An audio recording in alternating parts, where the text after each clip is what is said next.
আমার হাঁস আমার চাষ করা ধানই খাইব। আমার একটা হাঁসও যেন কোনো শিয়াল চুরি না করে। গুনে গুনে হাঁস আপনারা খোয়ারে তুলবেন।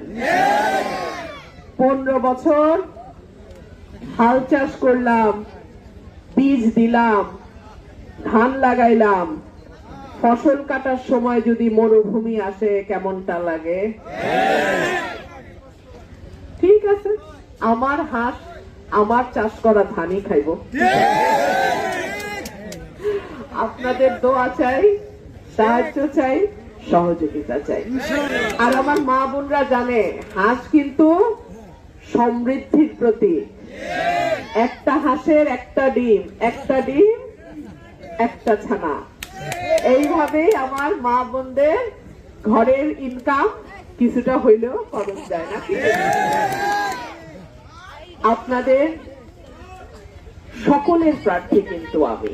যদি মনে করেন অমুক উনি তো ওনার প্রার্থী, উনি তো ওনার প্রার্থী, ওনারাই জিতায় আনবেন, না, আমি আপনাদের প্রার্থী। আমারই জিতায় আনার দায়িত্ব আপনার। আপনারা একটা দিন আমার সাথে থাকেন, আগামী 5টা বছর আপনাদের সুখে দুঃখে বিপদে আপদে ইনশাআল্লাহ আমি থাকব।